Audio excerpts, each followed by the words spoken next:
this new video on my channel. Today I wanted to share with you what's on my Christmas bookish wish list. It's part of the Bookmas videos that Hailey in Bookland created. So one of the prompts we could do was to share books on our wish list, or that we think people should put on their wish list, or something like that. And so I decided to share with you my wish list, but I think it could definitely be your wish list also. Like, all of these books deserve to be on all the wish lists. So let's get started. The first book is Charming as a Verb by Ben Philip. It's a Black Envoys contemporary book, and I think it kind of has an enemy to lovers side. Second one is The Henna Wars. It's a rom-com with two Muslim girls who are lesbian, I think, the two of them. It's a sapphic romance, at least that I can tell you. They have rivals henna businesses, so there's kind of a competition between them, but I guess they're gonna fall in love in the end. So that sounded really interesting, and I haven't read a lot of books with Muslim characters, so I was also interested in reading more about that. Next up we have another romance. It's the Romance Book Club. Very weird actually that I have so many romance oriented books when it's not something I read that much, but anyway. So the Romance Book Club is, I think it's about this man who has kind of a fallout with his spouse and not everything is going great between them, and he kind of meets other guys and they have like this book club that actually they use also to talk about their relationship. So I thought it could be fun to read a romance that more focused on the male side of things. Next we have Wolfsong by titré. As you know, I've read The House in the Cerulean Sea and it's just there. Wolfsong is one of his first book series, I think, and it's about gay werewolves. That's basically all I know about this book, but I really want to read it because I've loved the two titré books I've read this year. Next we have Unravel the Dusk, which is the sequel to Spin the Dawn by Elizabeth Lim. Spin the Dawn, I had mixed feelings about it. Like, in the first part of the book I had problems with the main character that I found way too naive, and that frustrates me so much. But I really loved the second half, and in general I loved the world building, so I'm still very curious to see how it's gonna go in the second book, especially with the end of the first one. Next I put on my list the Foxhole Court. This one, I don't know much about it, but I've seen it on a couple of accounts on Bookstagram and everybody who read it seems to love it. I think there are gay romance in it, but I'm not sure.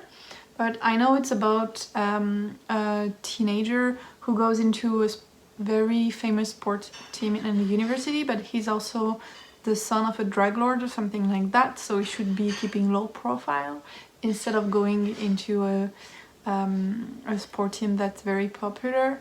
So, but he does, and he finds there an old friend of his, and there seems to be feelings between them. At least that's what I understood of the book, but I really was intrigued by all this like sport team part. Next one is A Cuban Girl Guide to Tea and Tomorrow, and it's one of the books I really want the most, and I just love this title and this cover. The story is about a young girl who had plans to take over her abuela's, so her grandma's business and everything in Miami, I think. But then something happened and her parents are worried for her mental health, so they send her for the summer in London, where she's gonna meet a boy, I think, who's gonna be like her guide, and so they're gonna spend the summer together. And the fact that it's in London, that it involves tea, and just this title and this cover, I'm like, sure, I'm gonna love this book, and I really want it. The next one is one I also really want because it sounds super intriguing and I heard a lot of good things about it. It's If We Were Villain by Emil Rio, and it's kind of a murder mystery mixed with Shakespeare elements.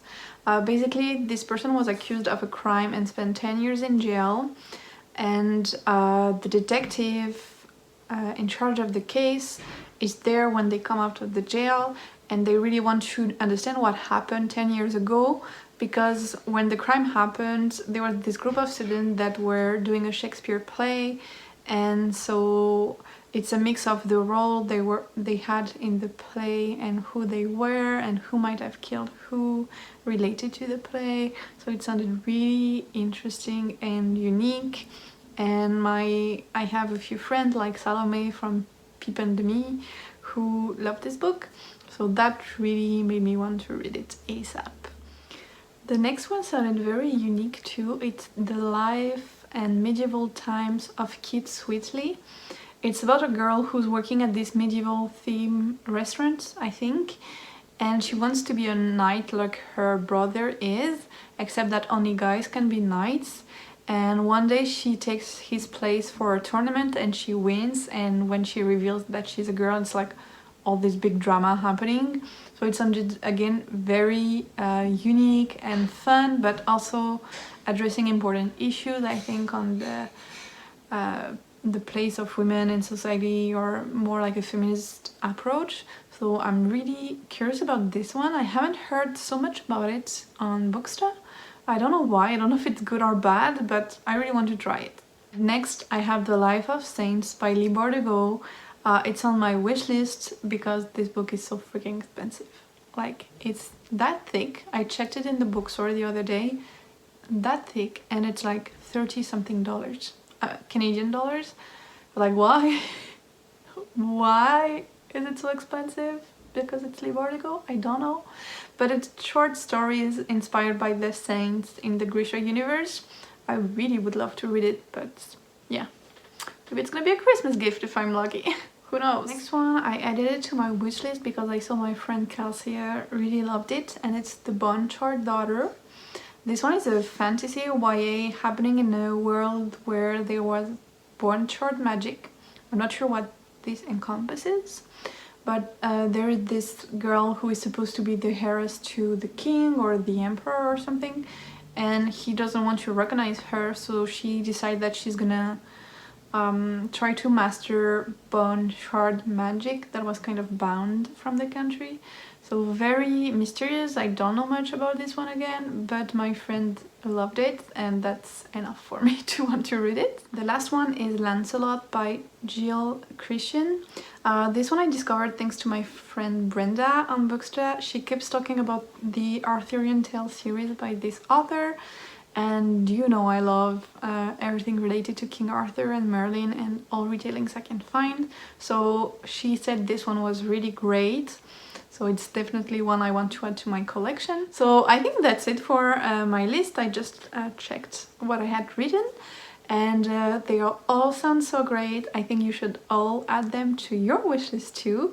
Let me know if there are some that you want to read or have read, or which books you would like to find under your Christmas tree this year.